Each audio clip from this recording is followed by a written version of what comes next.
Hi, this is Bob Summers, and you're watching the 2014 SSWM News. Many are not aware of the Dust Bowl, aka the Dirty 30s. It was a period of severe dust storms that greatly damaged the ecology and agriculture of the U.S. and Canadian prairies during the 1930s. Severe drought and a failure to apply dryland farming techniques to prevent wind erosion caused the phenomenon. Let's go to Dakota Fallings for the weather. A drought may have involved a more severe drop in rain, but it was a combination of poor land use created by the farmers. Natural prairie grasses can survive a drought. The wheat that was planted by the farmers could not grow. It shriveled up and died, exposing the earth to severe winds. The dust visibility reduced the visibility to less than a mile. More soil was lost by the wind than by the Mississippi River. The Dust Bowl affected the American Great Plains region and most of the states of Arkansas,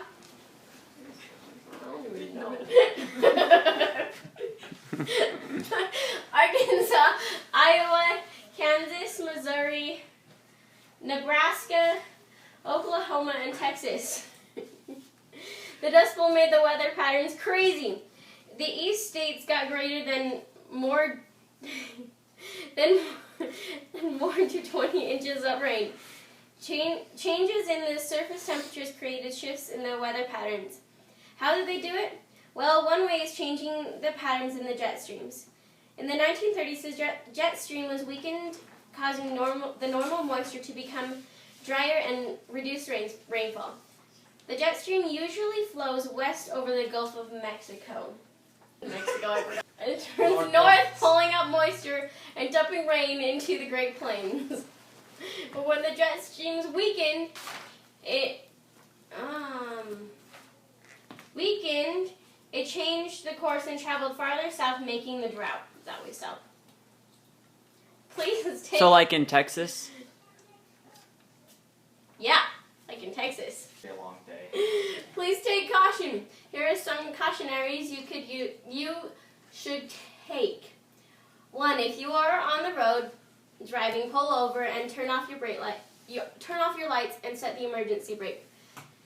Make sure that your foot is off the brake, because when there's people coming on the other side of the road through the dust storm, they'll want to come toward the lights of your cars and they will hit you, and that's not a good thing, so you shouldn't do that.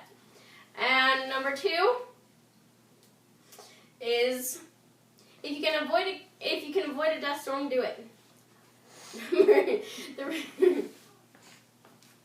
Number 3, listen to the warnings on the radio. So you will know when there's a dust storm. Back to you, Bob. Thanks, Dakota. I bet you didn't know this fact. During the drought of the 1930s, the unanchored soil turned to dust that the winds blew away in clouds that sometimes blackened the sky. Robert E. Geiger happened to be in Boise City, Oklahoma, to witness the Black Sunday. The sky was so dark from dust, it looked black.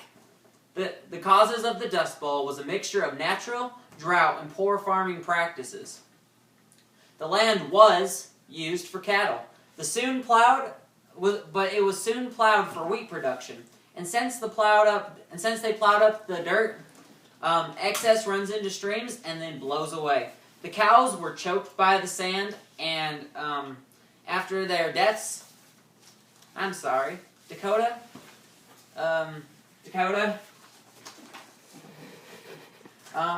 their deaths, they cut their stomachs open and drained their stomachs and the sand out onto the ground. And we'll be going now to our interviewer, Jane Winters, and she's down in the basement with the time machine. Thanks for watching. Thanks, Bob. I'm Jane Winters, and here we are at our time machine. I'm going to go back to 1934, which was the worst year during the Dust Bowl. So here we go.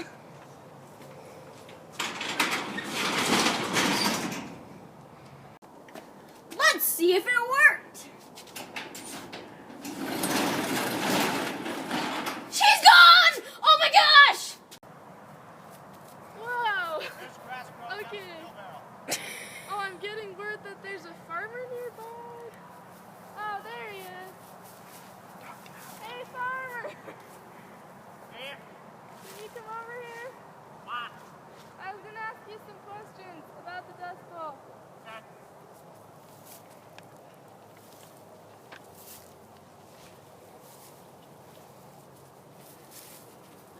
Yes, what do you need? I was wondering if I could ask you some questions about the dust storms. You and your family are dealing with that. Is that okay? Sure, man.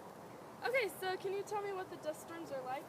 Well, they're like black blizzards. Think of them as black blizzards.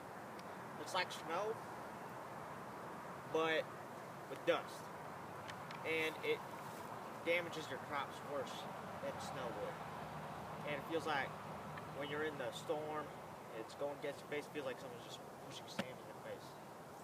So what caused the dust storms? Heck if I know. My son must have done some serious sinning for this to come upon us. Okay, well, how about I tell you about it?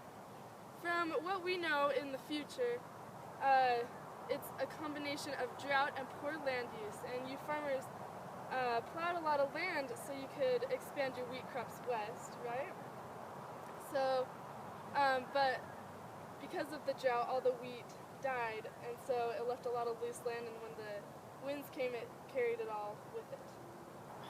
My son must have been at the intersections again, tipping them cows. Ah, dang nabbit.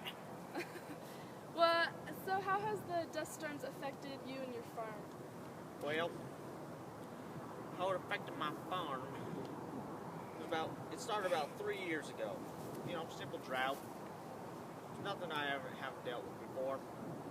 Then all of a sudden came these big storms, big winds, big storm, a lot of dust, and well, my cows choked out sometimes from the dust, and my family, well, we've been working hard just to even survive.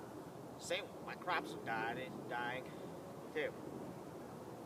So how has it affected your family? Well, my son blew off, like literally just flew that way towards California. Your son? My son, yes. Oh, okay. So how are you surviving without money and food from your farm? Well, actually, the government comes by and gives us money not to plant certain crops. See, we're still trying to plant crops just to see if they'll grow. But they're giving us money, so we're trying to get by on that, and we're doing pretty good. So what are you gonna do now? Well, I plan to move to California, maybe find my son on the way, maybe his skeleton, maybe he'll be there. And, well, maybe find some new farmland. Well, thank you, Rusty. I hope you survive the rest of these dust storms.